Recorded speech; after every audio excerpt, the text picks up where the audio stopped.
Bismillahirrahmanirrahim. Assalamu alaikum to all our viewers. This is our educational channel Learning Biology Online, and I am Dr. Asad, and with my specialities in the subject of biology I will continue to discuss the kingdom prokaryote, in which we have already discussed the general features and the different characteristics and components of the bacteria. So in this lecture we will continue to discuss some of the very important organelles of the cells of the bacteria, that are plasmid and mesosomes. By the end of this lecture, I hope that you will be able to answer these following questions, that includes how plasmid is a different organelle altogether as compared to other bacterial cell organelles, and what is its role within the bacterial cell.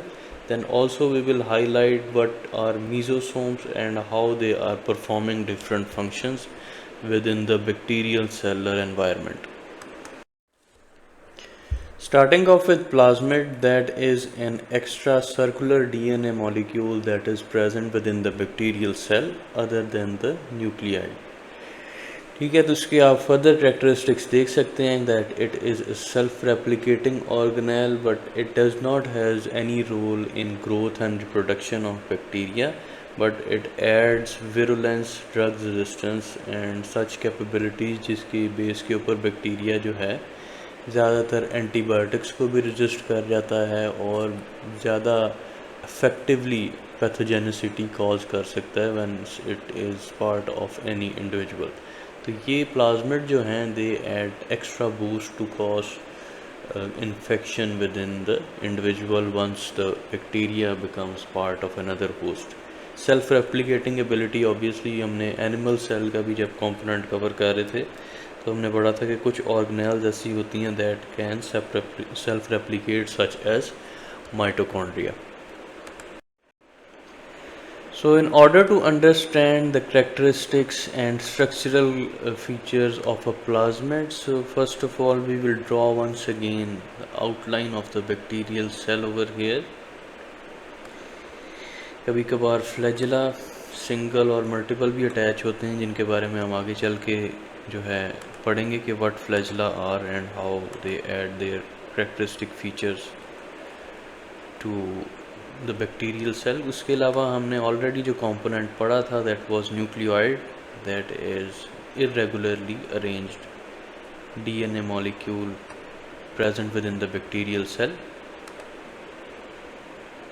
इसके अलावा इस तरह से large circular component that is present within the bacterial cell are the plasmid. शायद इतना अच्छा circle मैंने नहीं बनाया, but they are circular in shape. इसकी करेक्टरिस्टिक्स ऑलरेडी हमने डिस्कस कर ली हैं. It aids virulence and drug resistant abilities to the bacteria. इसके अलावा एक और इम्पॉर्टेंट जो इसका यूज़ हो रहा है आजकल बायोटेक्नोलॉजी में, that is in the field of specifically जो रिकॉम्बिनेंट डीएनए हमने बनाना होता है, जो ऑब्वियसली चैप्टर 1 में हमने डिफरेंट कंपोनेंट्स पढ़े थे, जिसमें क्लोनिंग भी था या रिकॉम्बिनेंट डीएनए फॉर्मेशन भी था. तो उसके लिए भी हम प्लाज्मिड को जो है एज अ वेक्टर यूज़ करते हैं. वेक्टर बेसिकली क्या होता है कि we use this organelle as a vehicle, कि हम इससे जो है एक दूसरा डीएनए अटैच करवा के किसी दूसरे होस्ट का, तो फिर उसकी मल्टीपल कॉपीज़ को अचीव कर सकें. तो उसके केस में भी प्लाज्मिड जो है वो यूज़ हो रहा होता है. होता क्या है उसमें, जनरली हम इसको डिस्कस कर लेते हैं कि इस तरह से सर्कुलर डीएनए है प्लाज्मिड. इसका एक थोड़ा सा सेक्शन हम काट देते हैं और एक जो जिस डीएनए की हमें मल्टीपल कॉपीज़ चाहिए जिस डिज़ायर्ड जीन की, उसका एक कंपोनेंट हम इस प्लाज्मिड के साथ जो है वो अटैच करके दोबारा से इसको बैक्टीरियल सेल में जो है वो इंड्यूस करते हैं. ठीक है, तो जब अब ये बैक्टीरिया डिवाइड करेगा थ्रू बाइनरी फिशन, तो क्या होगा कि सेल तो बैक्टीरिया का डिवाइड करना ही है और नए प्लाज्मिड भी प्रोड्यूस होंगे, लेकिन ये वाला जो कंपोनेंट है डीएनए का, ये इसकी भी मल्टीपल कॉपीज़ प्रोड्यूस हो जाएंगी. तो इसको हम कहते हैं रिकॉम्बिनेंट डीएनए मॉलिक्यूल जो है वो हमें मल्टीपल कॉपीज़ में नज़र आएगा. तो रिकॉम्बिनेंट डीएनए मॉलिक्यूल टेक्निक के थ्रू हम क्या करते हैं कि डिज़ायर्ड जीन को प्लाज्मिड में इंसर्ट करके उसकी मल्टीपल कॉपीज़ जो है वो अटेन कर सकते हैं. बायोटेक्नोलॉजिकल रीजनिंग के लिए एक ऐसा जीन जिससे कि हम किसी भी डिज़ीज़ को प्रिवेंट कर सकते हैं और डिफेक्टिव जीन से रिप्लेस कर सकते हैं, तो हमने क्या किया कि उस डिज़ायर्ड जीन की मल्टीपल कॉपीज़ को through this recombinant DNA technique already achieve कर लिया। Then we come to the mesosomes, that are vesicular, tubular or lamellar structures that are formed by invagination or infolding of the plasma membrane. तो ये बहुत ही vesicle like structures होते हैं within the bacterial cell, जो कि obviously plasma membrane से detach होकर form हो रहे होते हैं। इनमें डिफरेंट टाइप्स ऑफ एंजाइम्स हो सकते हैं जो कि from extra cellular environment bacterial cell में मूव कर सकते हैं, और obviously they can play their role in respiratory metabolism. इसके अलावा जो डिफरेंट सेल डिवीजन या डीएनए रेप्लिकेशन के प्रोसेसेस हैं उसमें भी मीजोसोम्स का रोल होता है। बेसिकली इनकी फॉर्मेशन कैसे होती है, from the invagination of the plasma membrane they detach and then they move into the cell, और जो भी कोई बायो से डिफरेंट एंजाइम्स हैं that are engulfed by these through these vesicles into the bacteria cell, और फिर bacteria इनको अपनी ज़रूरत की जो भी मेटाबॉलिक प्रोसेसेस होते हैं उनके लिए इन वेसिकल्स को यूज़ कर सकता है। So before concluding the lecture, we will just go through how these mesosomes, the vesicular or the tubular structure, how they are formed. ठीक है, तो दोबारा से हम बैक्टीरियल सेल की यहाँ पे आउटलाइन ड्रॉ करेंगे।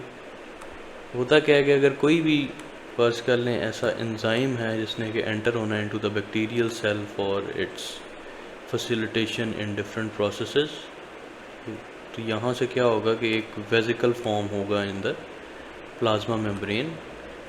कंटेंट्स जो हैं they will become part of this invagination, और दोबारा से ये जो एक वेजिकल है that will now become the part of the cell. तो इस तरह से मीजोसोम्स की फॉर्मेशन होती है विद इन द सेल। फिर ये सेल में आके अपने डिफरेंट फंक्शन परफॉर्म कर सकता है। डिफरेंट एंजाइम प्रेजेंट होते हैं इसके अंदर, जैसे कि रेस्पिरेटरी एंजाइम्स हैं।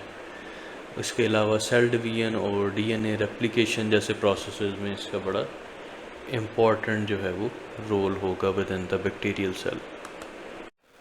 So this is the end of our lecture, where we have discussed two very important bacterial cell organelles and their functions as well. So do like our video and share it with your colleagues and friends as well if you think it can be helpful for them in understanding the concept of plasmid and the mesosomes. And in the comment section, do ask us if you have any question relevant to the topics that we have covered in this video. And do not forget to subscribe to our channel and click the bell button so you can receive new notifications of or updated video on regular basis, as we will be discussing another set of important bacterial cell organelles in the next lecture as well.